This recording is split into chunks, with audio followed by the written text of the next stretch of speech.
Pendeta Yahya Waloni, memang semua itu benar di Kristen itu seperti itu. Saya bilang ternyata selama ini kita sama orang Kristen, tapi kita ini nggak tahu kalau kita di. Alhamdulillah sebelum meninggal saya sudah datang di jalan yang benar sama anak-anak saya. Dan sempat saya sampai pesan itu anak-anak, kita nggak usah cari-cari titel yang tinggi deh nak, cukup kita belajar agama saja. Cukup itu sudah, nggak usah bilang mau jadi dokter Andus apa, karena titel yang kekal itu semua almarhum. Saya bilang begitu. Jadi jangan pernah bilang ini kau mau sekolah tinggi begini-begini, tidak usah nak. Cari kita sudah di tempat yang benar. Insya Allah memang mama ini juga manusia berdosa, tapi insya Allah lewat kalian berdua mama bisa lihat, ngintip saja itu pintu surga. Alhamdulillah. Memang ada perbedaan Ustaz, jauh. Kita di Kristen itu, bukan saya menjelekan karena saya sekarang anaknya Allah, bukan karena saya itu sekarang Islamnya, tapi betul-betul perbedaannya jauh sekali. Kita di Kristen itu disuruh fight di gereja itu kayak bagaimana ini para jemaat kita harus meminta. Dan itu pengalaman saya Ustaz, diusir pagi-pagi Ustaz. Menagih untuk gereja. Per bulan? Tiap hari itu ada tagihan, ada bukunya Ustaz. Tagihan apa? Misalkan ada acara untuk gereja gitu, ada acara Pesparawi, ada acara tahunan, ada aja. Kita disuruh meminta ke jemaat sumbangan, tapi ini sumbangan ini kayak membegal atau memaksa. Harus pagi jam 7 sudah harus ini Ustaz. Saya sempat diusir, sempat dimaki, tapi tugas gereja. Nanti datang di sini Ustaz, saya bilang ya betul deh. Perbedaannya betul-betul beda. Betul kata Ustadz Yahya Waloni, dasi saja yang dipakai jemaat yang beli, betul. Karena uang jemaat yang diambil. Gula saja mau minum kopi ini, uangnya jemaat. Betul, bagaimana kita tidak dimaki, tidak di ini pagi-pagi gara-gara menang. Kita kayak petugas koperasi. Iya Ustaz, saya bilang betul-betul. Kalau di Islam saya belajar memang kita bersedekah itu jangan. Kalau di Kristen kan lain Ustaz. Kita menolong sesama kita orang berpunya. Kalau yang sama-sama susah tidak bakalan dia mau tolong. Misalkan saya minta ke kakak, kak bantu saya dulu. Tapi kalau yang satu yang suami istri pegawai, dia bantu. Itu yang di situ saya bilang berpikir, alhamdulillah ya Allah kasih saya di umur-umurku begini saya bisa bedakan. Saya sudah pasrah hidupku di Islam, apapun yang terjadi itu semua yang terbaik dalam hidup saya. Jadi saya bilang bersyukur. Saya pernah kecelakaan 2010 itu Ustadz sama almarhum suami sama anak yang sulung. Ketindis bangunan rumah ini Ustadz dari jam 10 pagi sampai jam 2 sore. Baru bisa diangkat orang keluar dalam tuan rumah. Tapi itu memang semua Allah memang mau pakai saya sama anakku. Mau panggil saya sama anakku ke agama ini. Jam 7 malam baru dibawa keluar dari kampung datang ke rumah sakit. Di situ dibiarkan saja. Sedangkan patah ini. Suami sebelah kanan, saya sebelah kiri. Alhamdulillah saya bisa sehat, suami saja yang agak pincang. Itu pun kita urus diri sendiri Ustadz di sini. Saya bilang betul-betul Tuhan itu yang dibilang Tuhan Yesus tidak menolong Ustadz. Saya menderita betul sama suami, sama anak-anak, usaha sendiri Ustadz. Usaha sendiri tanpa campur tangan keluar. 1 biji obat pun tidak dibelikan, saya usaha sendiri. Padahal dalam keadaan pincang. Suami saya masih tempat tidur Ustadz. Di situ saya bilang betul-betul yang dibilang Tuhan Yesus tidak ada. Tidak ada. Hari ini baru saya ungkapkan sakit hatinya saya. Makanya pendeta marah. Dia bilang, oh hebatnya kau pindah ke haknya saya. Ini pribadi saya. Saya mau Hindu, saya mau Buddha, saya mau Islam. Pribadi saya. Terserah kalian mau benci saya. Ini yang saya cari. Saya perjuangkan selama ini. Dibuang keluarga, di gereja dibilang.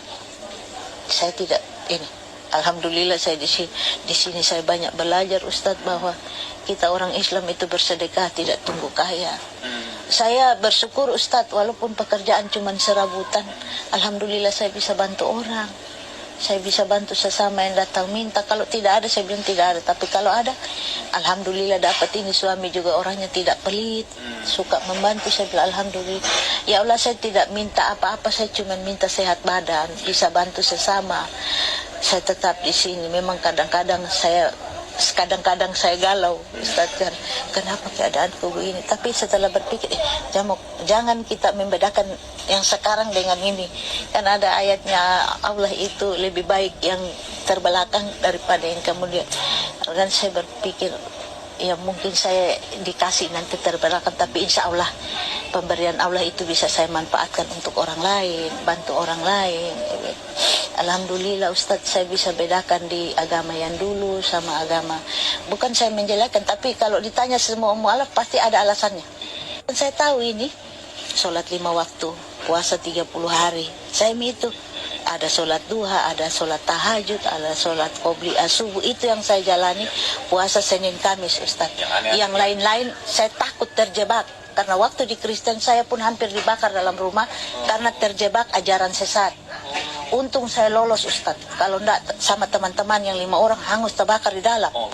Wih, saya bilang betul-betul perjalananku ini, tapi Alhamdulillah Allah memang betul-betul. Waktu kecelakaan itu Ustadz, kalau bilang meninggal, meninggal.